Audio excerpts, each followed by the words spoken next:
नौजवान नहीं समझते, समझना चाहिए, क्योंकि नौजवान थोड़ा इंस्टाग्राम वाले हो गए, नौजवान थोड़ा फिल्टर वाले हो गए, नौजवान थोड़ा फेसबुक वाले हो गए, इसलिए पता नहीं जीएम लैंड समझते हैं कि नहीं।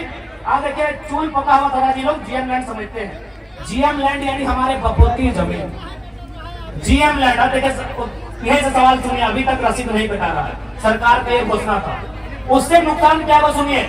भला बात जीएम लैंड किसी सरकार की नहीं है, हम तो स्पष्ट कहते हैं कि कोई भी जमीन किसी सरकार का नहीं है, कोई जमीन किसी सरकार का नहीं है। पता है क्यों?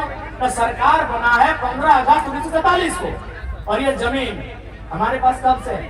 अरे हमको तो लगता है किसी किसी का बाप का जन्म 1947 में है, हमारा कई को पीढ़ी से पहले से जमीन हमारा है, तो ये जमीन हमारी है।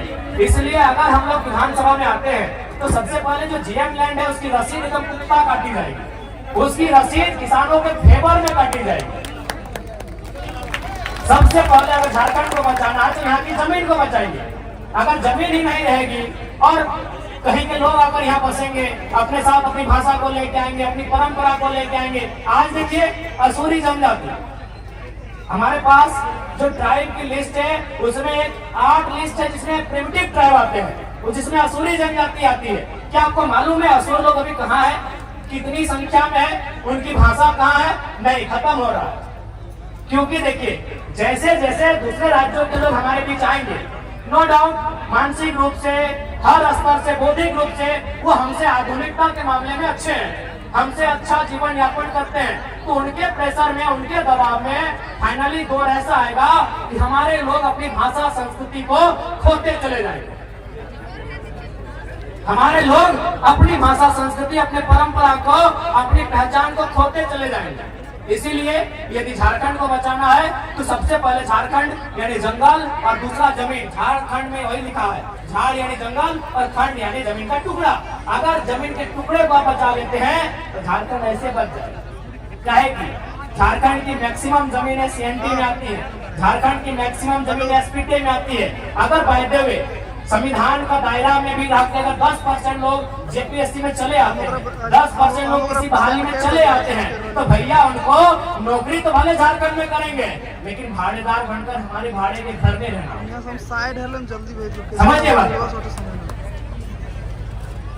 भले वो कोई सरकारी नौकरी करे, वीडियो बन के आए, सीओ बन के आए, या डीओ बन के आए, या डीएसपी बन के आए, लेकिन सीएनटी जमीन है। और सीएनटी जमीन यानी आदिवासी का जमीन गैर आदिवासी नहीं खरीदेगा, एससी का जमीन गैर एससी नहीं खरीदेगा, महतो का जमीन गैर महतो नहीं खरीदेगा, जो भी सीएनटी में आते हैं, मुंडा का जमीन गैर मुंडा नहीं खरीदेगा।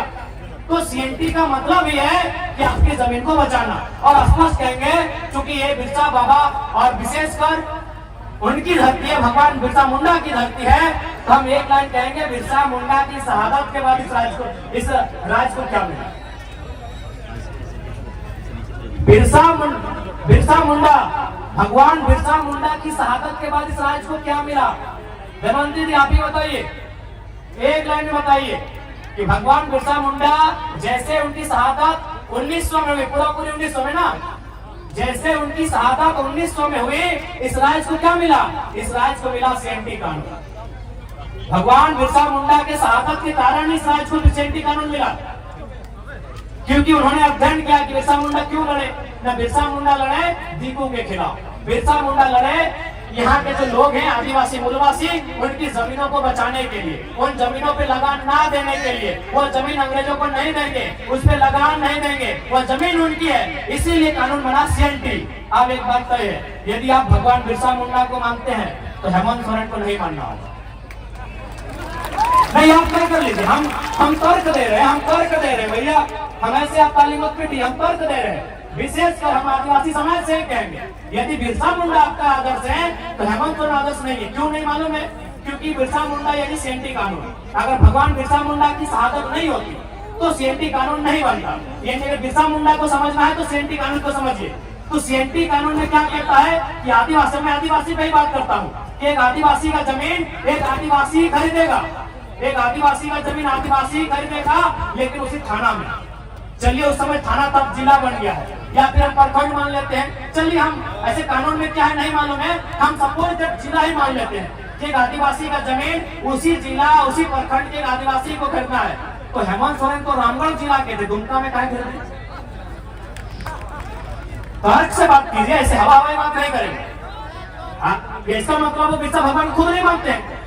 हेमंत सोरेन खुद देखिए, माला चढ़ाने से बिरसा भगवान के आप अनुयायी नहीं हो गए। अगर हेमंत सोरेन जी ने बिरसा भगवान पे माला चढ़ा दिया तो उसके अनुयायी नहीं हुए। वो चाहते क्या थे, वो उनके मरने के बाद जो कानून बना, क्या उस कानून को हेमंत सोरेन मानते हैं? मेरा एक ही सवाल है। बिरसा भगवान के मरने के बाद एक कानून बना, उस कानून का नाम है छोटा नागपुर टेनेंसी एक्ट। वो कानून तैयार होना स्टार्ट हुआ 1902 में और फाइनल हुआ नवंबर का महीना 1908 में। ये कानून बना बिरसा भगवान की शहादत के बाद। तो क्या माननीय मुख्यमंत्री उस कानून को मानते हैं? जी नहीं, धज्जियां उड़ाते हैं।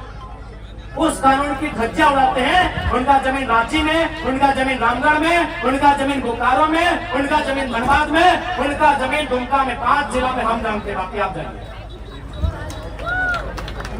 जानिए, बाकी भैया आप जानिए। देखिए, आज लोगों का हमसे हालत इसलिए खराब है कि हम सरल शब्दों में लोगों को बहुत गहरी गहरी और रहस्यमयी बातों को समझा देते। जो बातें उलझी हैं उन बातों को सुलझाते हैं। इसीलिए आज हमें लोग जानते हैं कि ये लड़का लीडर तो है ही, साथ में टीचर का काम करता है। और समाज में अब लीडर पैदा होने दीजिए, टीचर पैदा मत होने दीजिए। इसीलिए लोग इतना केस करता है हम लोग। एक सिंपल सा बात, हेमंत सोरेन आदरणीय मुख्यमंत्री बड़े भाई उनको बोल रहे हैं बिल्कुल बिरसा भगवान के सिद्धांतों को नहीं मानते।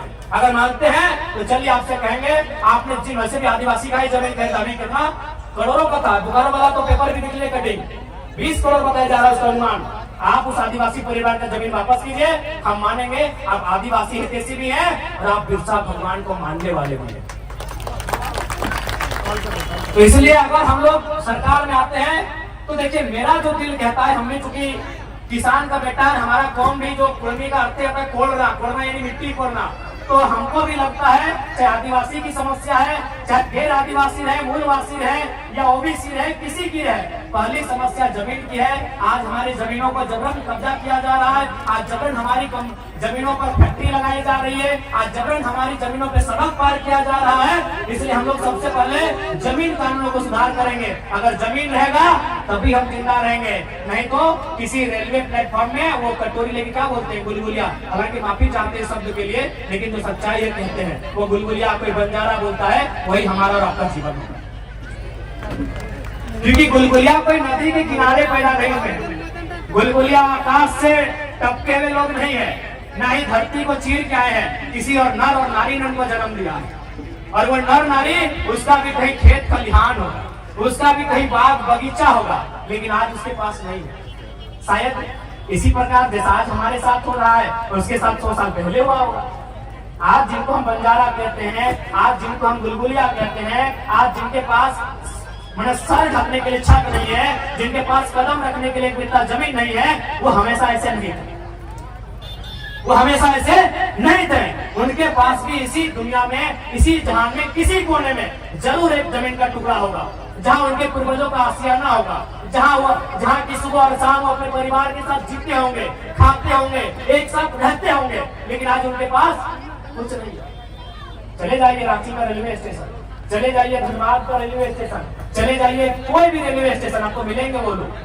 तो हम नहीं चाहते हैं कि झारखंड के लोगों की दशा ये हो। इसलिए अगर हम लोग गवर्नमेंट में आएंगे तो सबसे पहले यहाँ के जो जमीन कानून है मजबूती से लागू करेंगे, उनको और प्रभावी बनाएंगे, ताकि यहाँ के लोगों, भोले भाले लोगों की जमीन कोई हड़प नहीं। उसके बाद जो सबसे महत्वपूर्ण है नौजवान। आज अगर नौजवानों की बात करें तो उनमें निराशा।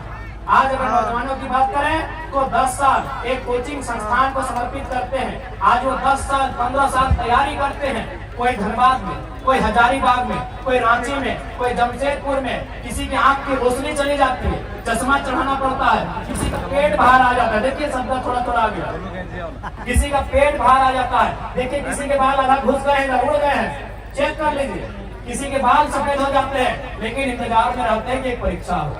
अगर परीक्षा को लिखेंगे ना तो कोई दिक्कत नहीं है, बाल नहीं भी रहेंगे, पेट फूल भी जाए, मोटा भी जाए, लेकिन घर परिवार चले। एक नौजवान को सबसे ज्यादा चिंता अपने स्वस्थ शरीर की होती है, लेकिन अपने स्वस्थ शरीर को हम लोग गला देते हैं। क्या गलत कह रहे हैं? एक 18 से 25 साल के लड़के को पूछा जाए कि पहली प्राथमिकता क्या है, वो कहेगा मेरा शरीर। एक 18 साल से 25 साल के लड़के या लड़की से पूछा जाए कि तुम सबसे पहले क्या चाहते हो, अपना शरीर को चाहे कि हम फिट रहे, सुंदर रहे, अच्छा रहे, बलशाली रहे। लेकिन आज वही उम्र हम लोग खपा देते हैं कहाँ, हजारीबाग के कोचिंग में। वही उम्र हम लोग खपा देते हैं कहाँ, जमशेदपुर में। वही उम्र हम लोग खपा देते हैं कहाँ, धनबाद में। और परिणाम क्या होता है, 7-8 साल बाद परीक्षा आती है। परीक्षा का नाम लेते हैं सीजीएल जेएसएससी। 28 जनवरी 2024 को हम लोग वो एडमिट कार्ड हाथ में लेके एग्जाम देने जाते हैं। रांची की बहन जमशेदपुर जाती है, जमशेदपुर वाली दीदी गढ़वा जाती है, और 2 घंटा बाद पता चलता है, घर आते आते रास्ते में पता चलता है पेपर लीक हो गया। पेपर लीक हुआ है, चलिए पेपर लीक हुआ था उससे तो समझ सकते हैं कि दोबारा पेपर ले सकते हैं, दोबारा एग्जाम होगा। लेकिन पेपर लीक 27 लाख में हुआ था। पेपर लीक हुआ था तो हम समझ रहे हैं, अरे आप तो छोड़िए, आप लोग तो किसान हैं।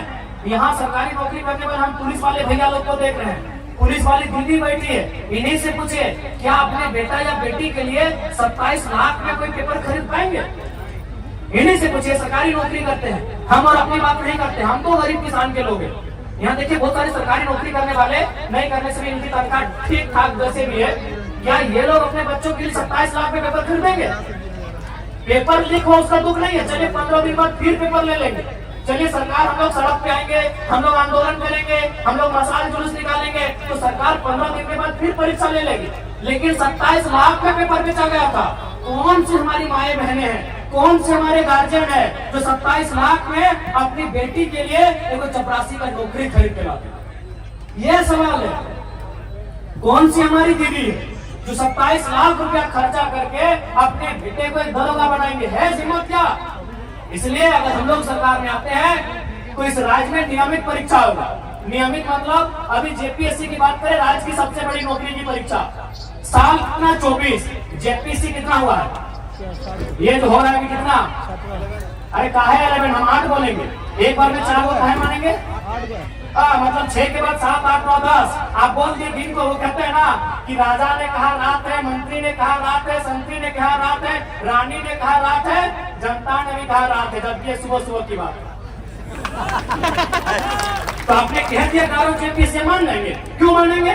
6 जेपीएससी, 7, 8, 9, 10, 4 बार में आपने 1 जेपीएससी लिए, एक बार में 4 को, अभी 252 सीट से क्यों मानेंगे? 1200 सीट देते हम मानते हैं, 1200 सीट देते हम मानते हैं। इसीलिए 7 और ये 8 जेपीएससी, साल कितना 24, यानी एक साल में 1 जेपीएससी होना चाहिए। क्या गलत बोल रहे हैं? सही बात है। जेपीएससी का मतलब क्या है? पढ़े लिखे नौजवान बता रहे हैं, एक साल में 1 जेपीएससी। इसलिए ये तो तय रहेगा कि परीक्षा नियमित होगी और फ्री और फेयर होगी, कदाचार से मुक्त होगी, और जो लोग कदाचार में पकड़े जाएंगे, अभी थोड़ा नया नियम कर रहा है, शब्द का थोड़ा पाबंदी है, जो लोग पकड़े जाएंगे वो कितना बड़ा वीआईपी काहे ना रहे, बाजार में फेंक देंगे। और आज आपको फिर से कहेंगे, अगर झारखंड को बदलते हुए देखना चाहते हैं तो हम नहीं कह रहे हमारे लड़कों को, आप जिसको भी एमपी एमएलए सीएम बनाइए वो रिस्की होना चाहिए, रिस्की होना चाहिए।